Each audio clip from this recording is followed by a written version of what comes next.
Emixalo nene maxaka ya mina ni rhandza ku khensa nkarhi lowu ni wu kumeke nkarhi wu fanele ku khensiwa loko hi wu kumini hikuva a hi nkarhi hinkwawo nkarhi hi nga ta wu kuma kambe nkarhi hi wu nyikiwa hikuva ni masiku ma khomiwe hi xikwembu ti-second ti khome hi xikwembu timinete ti khomiwe hi xikwembu hinkwaswo swi le mavokweni ya xikwembu so hi fanele ku khensa loko hi kume nkarhi ni la ku vula ku na khensa ku va ni kume nkarhi lowu va ni ta yima emahlweni eka n'wina ni vula xo karhi kombela mi subscribe ka channel leyi hi kota ku kurisa channel van'wani va ta kota ku pfuneka ka mixo wa siku ni rhandza ku ta ni ta vulavula katsongo hi nkoka wa ku ponisiwa hikokwalaho ka yini hi fanele ku ponisiwa hikokwalaho ka yini hi fanele ku tshama eminkarhi hinkwayo hi ri kusuhani na xikwembu hi xikhongelo ni lava hi ta bulanyana katsongo hi swona hikuva eminkarhini ya ku tala hina vanhu va ku tala va ku vani va le tikerekeni for ti-reason to ka ti nga ri kona va nghena ndzeni ka tikereke for wrong reasons van'wani va nghena ndzeni ka tikereke hi ku lava michato van'wani va nghena ndzeni ka tikereke hi ku lava ku khongeleriwa va lava mintirho van'wani va nghena ndzeni ka tikereke hi ku lava financial breakthrough van'wani va nghena ndzeni ka tikereke hi ku lava vana va lava ku khongeleriwa hi mukhuva wolowo so those are the wrong reasons ta ku va vanhu va tikuma va ri ndzeni ka tikereke ni lava namuntlha hi ta discuss katsongo ku why hi fanele hi tikuma hi ri ndzeni ka tikereke why hi fanele hi ya tshama eritweni minkarhini ya ku tala hi dyondzisana hi rito mhakankulu the eternal goal ya vhangeli ya ku va hi tshama endzeni ka tikereke kumbe hi dyondzisana matsalwa i timhaka ta ku hi fanele hi twisisa ku emakumu ka siku ku na tilo leri fanelaka hi ya nghena ka rona ni lava hi ta discussa timhaka toleto ku sungula ni ta tsakela ku ya languta eka buku ya vakorinto wa vumbirhi 2 Corinthians chapter 5 verse 10 vakorinto wa vumbirhi 5 verse 10 yi vulavula marito lamawani yi ri hinkwerhu hi ta fanele ku ya hi ya humelela eka xitshamo xa Kreste xa ku avanyisa ku va ni hi ya avanyiseriwa leswi hi nga swi endla ya ha ri enyameni marito lawa ma ni khutaze ngopfu ma tlhela ma nyika na swivutiso swo tala ku loko nkarhi wu fika laha hi fanelaka hi ya vonana na Kreste eka xitshamo xa kwe xa ku avanyisa leswi ni nga ta va ni swi endlile enyameni swi ta va swi ri swilo swa kona na swi ni endle ni ti-introspecta ni ti vutisa ku ni endla mintirho ya xikwembu hi ku hetiseka kumbe tiko ra rila hi mehe kumbe vanhu va rila hi mehe na so marito lama ma kumeke ma ni thinta swinene ngopfu yi ri hi fanele ku ya vonakarisiwa exitshan'wini xa Kreste xa ku avanyisa hi ya avanyiseleriwa leswi hi nga swi endla enyameni ivi loko yi ya mahlweni yi ku a swi khataleki ku hi leswo biha kumbe leswo lulama kambe hi ta avanyisiwa yona mhaka Bibele vula marito ya ku loko hi heta ku avanyisiwa hi ta avanyisiwa loko hi heta ku na lava nga ta ya eparadisi ya tatana ku na lava nga ta ya nghena etiheleni kambe xitshamo xa ku avanyisa xona hi ta hundza hi le ka xona now loko hi ya eka buku ya nhlavutelo Revelation chapter 19 loko hi dyondza 7 na 8 ti-verse yi hi tsundzuxa hi mucato lowu nga ta va wu ri kona ekaya etilweni laha hi nga ta va hi ya mbala swingwavila swa tilo laha ku nga ta va ku ri Kreste muvulavuleri wa hina loyi a nga ta va a ri karhi a vulavula jaji ya kona loyi a nga ta va a fambisa mucato ku ta va ku ri tatana Yehovha kambe loyi a nga ta pfumela a ku lava na vativa ku ta va ku ri Kreste lava nga ta va pfumeleriwa ku nghena eka muxado walowo lava va tirhelaka xikwembu namuntlha hi vona va nga ta yamukeliwa ku ya nghena ka mucato wolowo hi celebrate etilweni yi ri Bibele loko se hi nghena etilweni ku ya tlakuka tinsumi ti ba mikulungwana ti celebrate ku sukuyima na ti-saints va Abrahama va ta sukuyima va Simon Petro va ta sukuyima ku ta sukuyima va Moshe ku ta sukuyima ti-saints hinkwato leti nga tirhela xikwembu eka Old Testament na le ka New Testament va apostoli hinkwavo va ta suka va yima va ba mavoko va ku well done man of God well done woman of God mi endle kahle vana va xikwembu hi mi halalisela hi mi bela mikulungwana hi tlhela hi mi amukela endhawini leyi mavabyi ma nga ha ngheniki eka yona endhawini leyi ku xaniseka ku nga ha ngheniki eka yona endhawini leyi ku nga na kurhula endhawini leyi hi tshameke na xikwembu hi fuma xikan'we na Kreste Yesu eka ndhawu leyi yi ri Bibele loko hi ya nghena laya yi ri Bibele hi ta hi ambarisiwa swidlodlo swa tilo leswi nga ta famba swi ya vula ku loko u sungula ntirho wa xikwembu what was the motive ku ya jajiwa motive ku kahle kahle a wu sungula hi leri nga te yini a wu sungula ntirho wa xikwembu hi ku lava ku twarisa vhangeli ya mfumo wa matilo kumbe a wu sungula ntirho wa xikwembu hikokwalaho ka ndlala ka ku lava minikelo ya vazalwana na hinkwaswo swoleswo loko swi ri ku endlekeni yo swi languta kambe bayibele yi ri swi tshikeni swi kula swin'we swi ta vonakala hi siku ra ntshovelo hi yona mhaka swa ni tikela swinene ngopfu ku va ni komba van'wanyana vazalwana ni ku lava a va khongeli xikwembu hi yona mhaka swa ni tikela ku va ni ya jaja van'wanyana kumbe ni avanyisa van'wanyana hi ku muavanyisi i wun'we ntsena i Kreste Yesu leswi hi nga nyikiwa swona tanihi vakhomi va vhangeli hi nyikiwe leswaku hi ya byela vanhu ntiyiso ene ntiyiso loko hi vulavule ntiyiso ku ri ku a wu le ntiyisweni hi laha se u nga ta titwa nandzu kona hi ku xitimela a xi gegi loko munhu a yime endleleni ya xona loko yime ka njhani xitimela xo chayisa so hi leswi hi nga vitaneliwa swona hina vavhangeli ku hi ya veka ntiyiso lava nga ta phasiwa hi ntiyiso hi lava nga ta huma emunyameni va vuya ku vonakaleni kambe lava nga ta lwa na ntiyiso hi lava Kreste Yesu a ngo swi tshikeni swi kula swin'we hi ta swi vona hi siku ra ntshovelo a hi tlhele nyana katsongo hi ya le mahlweni karhi kwale ka buku ya nhlavutelo futhi hi vulavula hi Revelation 19 a hi vulavula hi Revelation 20 hi vulavula hi nhlavutelo 20 verse 19 loko ivi u ta yehla na yona yi hi tsundzuxa hi ku laya ka nhlavutelo ku vonakala xitshamo lexikulukumba ku nga ri xona lexi nga le ka buku ya vakorinto laya yi vulavula hi xitshamo lexikulukumba the great white throne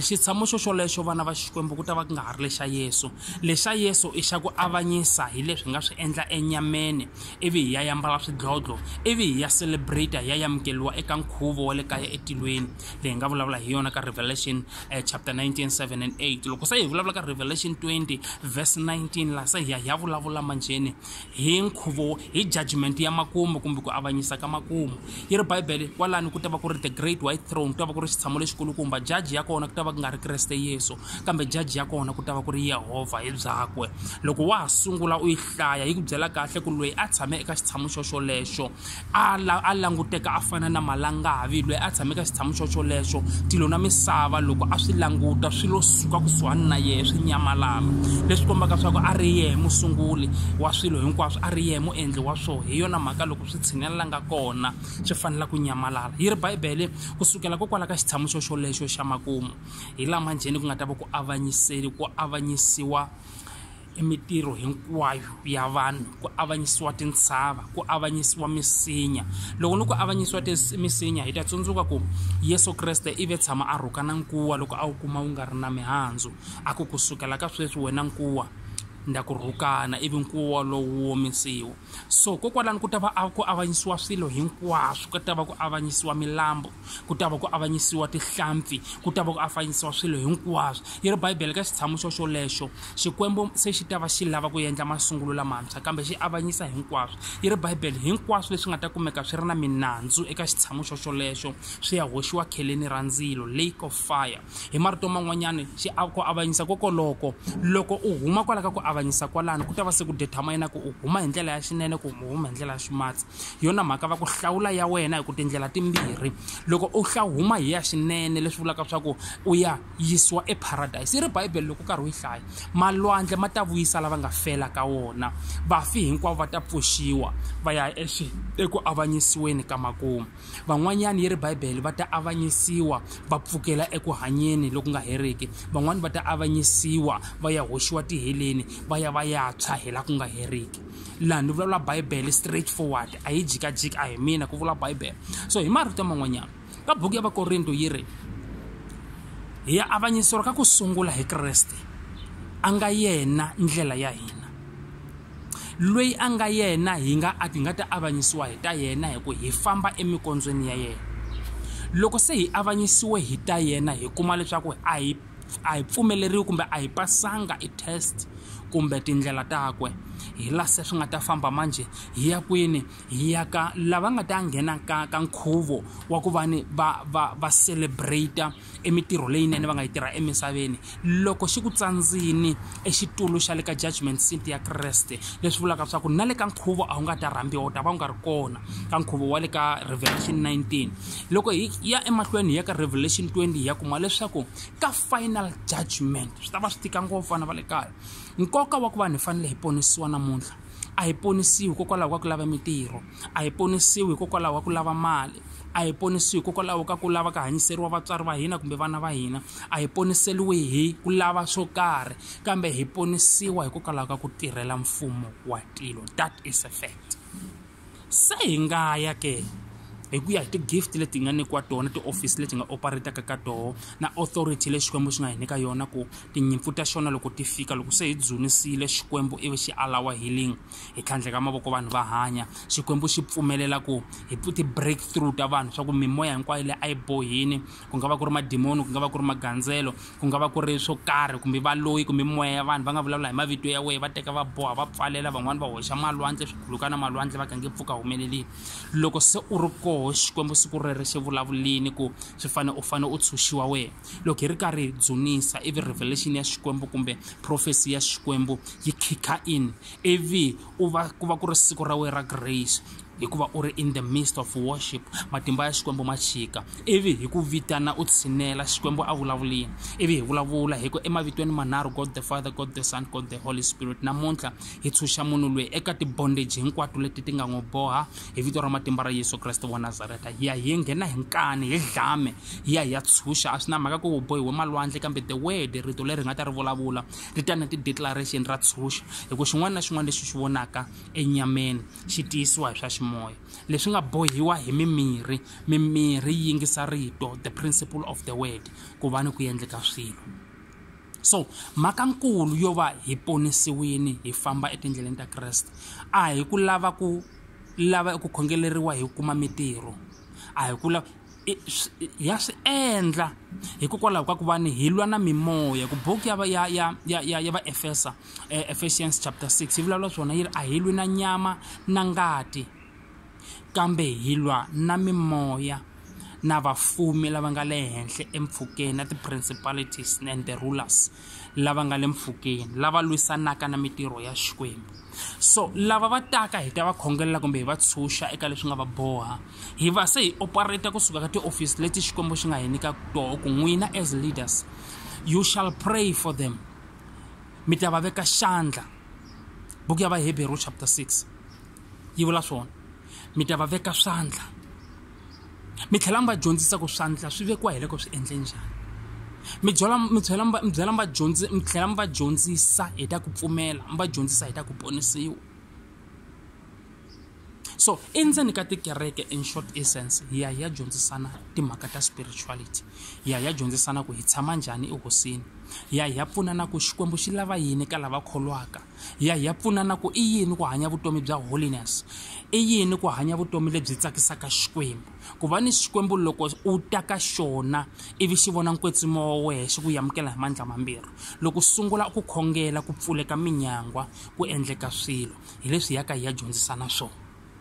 So hinkwaswo leswi loko se mi dyondzisiwini swi ya determine ka ku kholwa ka wena n'wini na ku u phusha njhani ku lava ku twisisa ku Xikwembu xi lava yini emunhwini. The moment u phusha hi ku kholwa, Xikwembu manjheni khiya ra ku Xikwembu xi sungula ku ku tirhisa is your faith, i ku kholwa ka wena n'wini. Loko se u kholwa u vona Xikwembu xi sungula ku cinca milorho ya wena, Xikwembu xi sungula ku communicate na wena, ivi u sungula ku twa Xikwembu in different ways, ivi u sungula ku twa ti-revelation loko tshamini, u twa ti-voice nga ku ta vulavula, and then u swi twa swa ku leswi swi vulavulaka it's not your message, it's the message leyi fanelaka yi ya vanhwini. That's how God transforms his people. U sungula ku twa ku cinca, u swi twa swa ku no, ni hanya na vanhu van'wana kambe I am different. Xikwembu xi ku revealela your gifts, Xikwembu xi ku revealela your passion, Xikwembu xi ku endla u twisisa both lives, ya le ka physical na le ka spiritual. So hinkwaswo leswi hi ya dyondzisana etikerekeni. Tikereke kahle they are sort of institutions ta ku vanhu hi dyondzisana on how to walk with God, how to hear from God, how to do the will of God. Hi leswi ya dyondzisana so. So in short essence, a swi vuli ku na vanhu va ku a va yi tikerekeni mara they are high spiritual. A swi vuli ku loko u nga yi kerekeni u nga kala u nga vi spiritual, but all you need to understand, u fanele u receive Yesu Kreste tani hosi na mponisi. So loko u receive hosi na mponisi tani hosi na mponisi ku nga Kreste Yesu, ivi u sungula to propel and push to the throne of God. Seek the face of God, seek the kingdom of God, pray fast. tshunela kusuhana na xikwembu xi nga ku tirhisa na u nga ri ndzeni ka kereke mara mhaka nkulu lexi endlaka ku hi tikuma hi ri ndzeni ka tikereke is because hi lava ku pfuna hi tlakusa lava kalaka va nga se kula spiritual hi dyondzisa lava kalaka va nga se twisisa ku i yini ku ponisiwa. Purpose ya ku ponisiwa in short essence sentence yin'wana ta ku loko ze u va u ponisiwini u ya tirhela moya wa wena u ya vona mfumo wa tilo full stop. Leswin'wana se swi nghenelelaka swi nghena swi tala ku nyikela na swin'wana na swin'wana yes swa laveka because it's biblical it's recorded in the Bible ku munhu u fanele a nyikela va humesa swa vukhume swa ku taniya i ntiyiso walowo because Bible yi vula marito lameri ku nga pfumali swakudya endlwini ya Xikwembu. And loko hi languta ministry hi languta vhangeli yi fanele ku va yi kota ku survive yi kota ku va ni yi ya mahlweni ku ya chumayeliwa vhangeli ku nideka mali and mali hiyo yi nga ta hi teka yi ya hi chela eLimpopo ya chumayela vhangeli yo yi nga ta hi teka yi ya hi chela Free State ya chumayela vhangeli hi chela petrol timovheni ya fika eMpumalanga hi chumayela vhangeli. Loko we u nga nikelanga vhangeli a yi swi koti ku famba. That is why loko u nikela u ri hamba vhangeli loko u twisisa i calling na gift lexi Xikwembu xi va ka xi yi vekini eka that man of God. It's not a must ku van'wana loko va ri ku nikeleni na u nikela but nikela hi ku ya hi ku twisisa ku I see God ka this man of God, I see salvation in this man of God, I see grace in this man of God, I see the light in this man of God, so that what you are seeing u navela swa ku swi nga heleli ka we a swi fambi swi yetwa hi van'wanyana then u humesa evukhome bya we kumbe offering ya we kumbe pledge ya we hamba vhangeli leyi nga yitwa hi tindleve ta me yi nga feli ka mina a yi yi ka van'wanyana so that hi teka mali leyi u va ka u nikela hi yo hi kota ku famba ya shumayela vhangeli. Like myself, I am very much planning to go places, all provinces possibly, all provinces of South Africa and even international. I am planning that, but now I'm working on some of the things leswi ni lava ku swi lunghisa before ni ya ka full time ministry. You know why? A ni lavi ku ya fika ka full time ministry se ni sungula ku dependa ka mali ya vazalwana, ka munikelo wa vazalwana, ka vukhome bya vazalwana, ka ti-pledge ta vazalwana, because sweswo swi endla ku the preacher of the word or the minister of the word famba ya cinca message wa Xikwembu. Hi nga ha chumayeli ntiyiso hi ku chava swa ku vanhu va ta baleka, and loko vanhu va baleka obviously swi vula ku mali a yi nga ta nghena in the ministry. So I don't want that. I want to establish something which is going to be standing and solid before I move near ka ministry, because ka ministry ani yeli mali ni yela ku ya zuza mphefemulo ni lwela ku landza mimoya ya Xikwembu ni va introduce ka mfumo wa tilo, because I understood ku kahle ku va munhu a va tirhela Xikwembu. What is the meaning of ya ku munhu i fanele a tirhela Xikwembu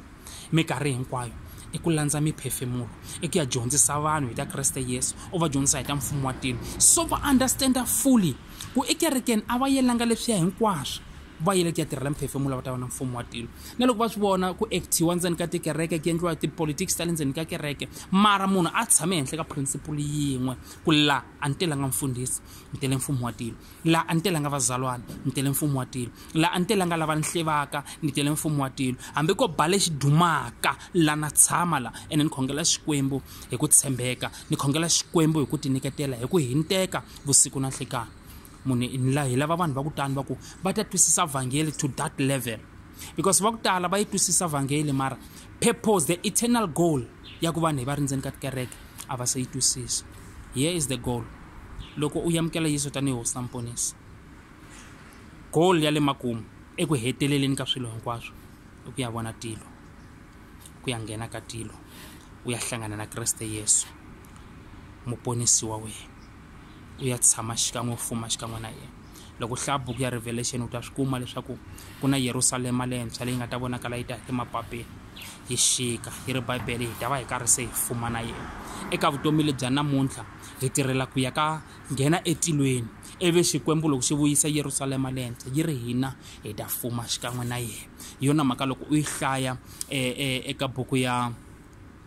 tinhlayo yi hi byela ku hina hi vapristi, Xikwembu xi tirhisa hina ku va hi va vapristi, minawu ya xoho emisaveni xi yi veka henhla ka hina ku va ni hina hi ya va rivoningo hi ya dyondzisa milawu yoleyo. We are the priesthood family tanihi lava va nga yamukela Kreste Yesu. So hi ku komisa a ni ta vulavula hi nkoka wa ku va u fanele ku ponisiwa. Ku va u fanele ku ponisiwa a hi ku va na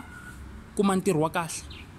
Ntirho wa kahle u ta wu kuma by grace, and ntirho wa kahle u ta wu kuma by blessings, and ti-blessing ti ta njhani? Ti ta hikuva u tshamini hosini u yi tshemba ku hinkwaswo leswi swi lavaka swi ta endleka hi vito ra Yesu, ene u tshamini swi ta ta swilo sweswo leswo. Kambe hi swona u nga tela swona sweswo swi ta, it's a package of your serving,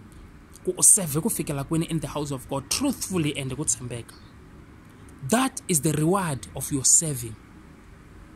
Ku va ni u ta u ri na leswi nga ku boha u fika endlwini ya Xikwembu ivi u vona hi ku famba ka wehe u tshemba Xikwembu swi endleka as part of the reward of your serving. Ku serve Xikwembu hi ku tshembeka, Xikwembu xi tsaka xi ri tilweni ivi xi release xi ku tshunxa ka tibondage, xi release xi ku nyika ti-blessing. But a hi swona leswi nga hela swona. Leswinene hinkwaswo swi ta endleka loko ri ndlwini ya Xikwembu, mara eternal goal endzhaku ka swoho hinkwaswo a ku vi ku na loko swi ri ku endlekeni mikateko yi ri ku teni, makumu ka swo hinkwaswo ni la ku ya vona Xikwembu, ni la ku ya vona tilo, emakumu ka swo hinkwaswo ni la ku nghena tilweni. That is the eternal goal. Xikwembu a xi mi endli kahle. A ni ta vulavula hi nkoka wa ku va ni hi ponisiwa. Tikerekeni a hi yeli ku ya hi ya kuma vukati, a hi yeli ku ya hi ya kuma vavasati. Tikerekeni a hi yeli ku ti-blessing, a hi yeli ngopfu ku va ni hi ya katekisiwa hi kuma ti-promotion emintirhweni, a hi yeli ngopfu ku va ni Xikwembu xi hi katekisa leswikulu, because khoma principle ya ku loko munhu a ri na swona hinkwaswo, a ri na timali, a ri na timovha letikulu, a ri na tiyindlu, va vamisini ku huma ka Kreste, va sungula ku va enjoya vutomi bya vona bya ku humelela ka vona, va rivala ku leswi va nga na swona ku lova mikateko na grace ya Xikwembu. Lava nga na swona minkarhi na ku tala Yesu Kreste loko a vulavula na jaha i ri swi ta tika ku va ni n'wina lavo fuma mi vona mfumo wa tilo. A nga ri mi nge ngheni i ri swi ta tika, hi problem ya ku vanhu lava nga na swa vona va rivala ku ku na Xikwembu, ene loko va fanele va xavisa leswi nga swa voho va teka mali va nyika swisiwana, a va pfumeli ku va titwa onge va tirhe ku vava ku va va kuma leswi va nga na swona. Va rivala ku a hi ku tirha ku vava ngopfu ku lova tintswalo ta Xikwembu ku vanhu va tikuma va ri na swona. So ni la ku vula marito lama, eminkarhini hinkwayo na loko Xikwembu xi hi katekisa, xi hi blessa hi va kahle evuton'wini, a hi tsundzukeni leswaku masungulo ya swilo hinkwaswo i Yehovha. Endzhaka rifumo leri u nga na rona ku na Yehovha, endzhaka timovha leti u ti drayivhaka ku na Yehovha, endzhaka tiyindlu leti u tshamaka ka tona, those properties u nga na tona ku na Yehovha endzhaka tona. Swi nga pfuki swi ku tlakuse ku va ni se u khola u rivala ku tiva munhu un'wana. Xikwembu loko u lava ku vona mikateko ya xo, sungula ku pfuna lava pfumalaka. Xikwembu, mbilu ya Xikwembu loko u lava ku yi wina, pfuna vanhu va xo. U nga pfuni va Kreste ntsena, u nga pfuni vanhu lava khongelaka ntsena, pfuna vanhu va xo. U ta vona ku Xikwembu xi ta ku nyika in abundance, vanhu va tlhela va hlamala. Pfuna vanhu va Xikwembu, u ta vona xandla xa Xikwembu. Twisa vana va Xikwembu ku vava, you will see the wrath of God. U ta vona ku Xikwembu xa hlundzuka. U nga va u ri billionaire, u nga hetelela u ya tshama mabrijini. Loko wo ti vona nga ku se swa yantswa ngopfu ku tlula vanhu van'wana, u tiveka ka xitandati xa le henhla ku tlula van'wana. Yingisa, Sathani loko a hlongoriwa tilweni a nga dlayanga munhu, a nga yivelanga munhu, a nga rhukananga munhu, Sathani a nga ripanga tilweni. Sathani i lo kholova na pride. Pride is the greatest sin. I lo va na pride, a vulavula marito ma huma non'wini wa yena, a ku mina ni ta ya aka xiluvelo lexi tlakukeke xa ku tlula xa Yehovha laha ni nga ta fuma ni ri kona. O mato marito yalamo, pride. Ivi Xikwembu xi rhumela tintsumi va Mikhayela na tintsumi ta nyimpi ti n'wi hlongola, ti n'wi susa etilweni a ta emisaveni. Phela i wele emisaveni laha we u nga kona, laha u fanelaka u va careful ka xin'wana na xin'wana u xi endlaka, because the devil is here, is watching each and every step and the move le u yi tekaka emisaveni. So ni ku ka wena namuntlha ku ponisiwa hi tirhela ku ya vona mfumo wa tilo, a hi tirheli ku va na timali ti tata, hikuva Xikwembu xi hi locata xi vona ku vana va mehe va tirhe kahle. Well done servants of God, well done my servants. Xi ta mi nyika